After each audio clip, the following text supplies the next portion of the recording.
O debate de urgência sobre o salário mínimo nacional e as leis laborais que o Bloco de Esquerda traz hoje ao Parlamento responde às questões mais importantes da vida nacional. É o debate necessário no tempo certo. É o debate que confronta o Governo com as suas promessas e com as suas decisões. Porque o país não pode aceitar nem adiamentos, nem fingimentos. Começo, por isso, com o salário mínimo nacional.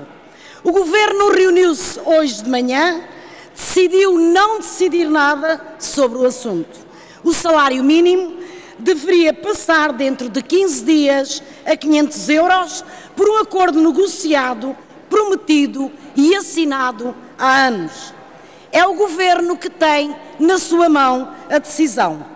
São centenas de milhares de trabalhadores que deveriam receber o que lhes foi prometido, um pouco menos que €1 de aumento por dia em cada dia de trabalho. Esses trabalhadores são a gente que não recebe dividendos, que não tem prémios de gestão, que não conta a economia por milhões. É a gente de trabalho, os que lutam para sobreviver. O salário mínimo é a barreira contra a pobreza. É a medida do mínimo de dignidade. Cumprir o prometido e pagar os 500 euros a partir de 1 de janeiro é a dívida da sociedade para com estes trabalhadores. Não nos diga, Sr. Ministro, que só vai ser no dia da consoada que vai comunicar aos trabalhadores que o Governo se recusa a cumprir a sua palavra. Essa resposta é o Sr. Ministro e o Sr. Secretário de Estado que nos vai ter que dar agora. Sr. Presidente, senhoras e senhores deputados, o Governo não se reuniu somente para decidir não decidir o salário mínimo.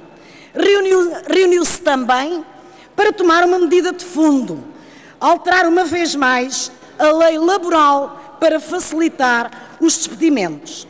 Num dia em que se encontra em Lisboa uma delegação do FMI e na véspera de um Conselho Europeu em que José Sócrates quer apresentar mais medidas económicas, o Conselho de Ministros identifica o problema fundamental do país.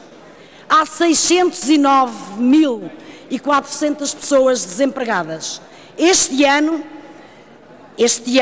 houve ainda 383.769 pessoas que foram retiradas da lista dos desempregados. Nunca na história de Portugal houve tantos desempregados. Nunca foi tão fácil despedir. Nunca houve tantos trabalhadores precários que nem chegam a ser despedidos porque o contrato termina na próxima semana. O problema, portanto, conclui o Governo, o que é preciso é facilitar os despedimentos. Bem sei que o Governo é aconselhado pelos melhores especialistas. O Comissário Olli Rehn dá-nos lições sobre a alteração necessária da rigidez do mercado laboral e do processo de formação dos salários em Portugal. O FMI não diz outra coisa. Sensível aos especialistas, o Governo mobilizou-se como uma só voz para a modernização da lei. Logo no dia seguinte à proposta da Comissão, veio o Primeiro-Ministro anunciar a posição de fundo do Governo.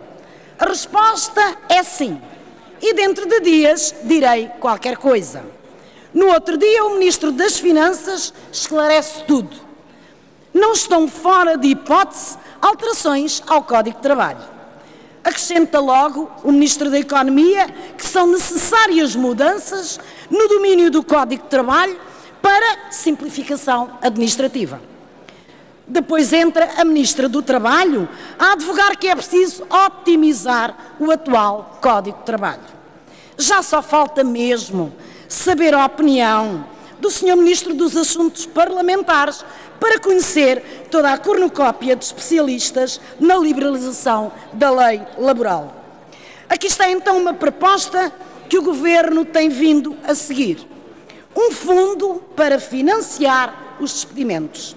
Cria-se o fundo, Mas não se sabe quem o paga. O fundo terá dinheiro, mas não nos dizem de onde vem. Adivinha-se a solução espanhola, com o financiamento pelos impostos e pela segurança social. O trabalhador pagará o seu despedimento.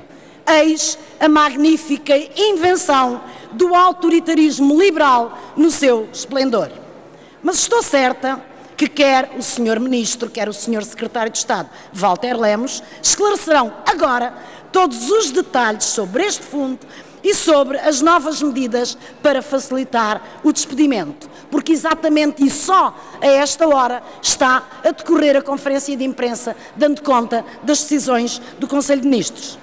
Porque o que hoje estamos a discutir é mesmo a responsabilidade. Responsabilidade sobre as alterações ao Código de Trabalho. Responsabilidade sobre o cumprimento do acordo do aumento do salário mínimo nacional.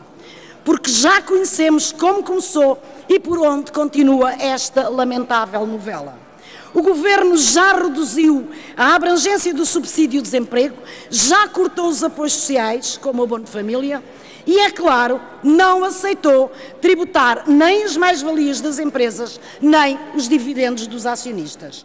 A chamada Agenda para o Crescimento promete que não cumpre, mas nunca hesita em penalizar os bodes expiatórios, os mesmos de sempre. O Conselho de Ministros de hoje dá-nos ao retrato do pântano em que estamos a mergulhar, com um Estado mínimo, com direitos mínimos e com abuso máximo. Há rigidez no emprego, diz o Governo, e os trabalhadores em empresas participadas pelo Estado, como o caso da Ground Force, são despedidos às centenas por e-mail.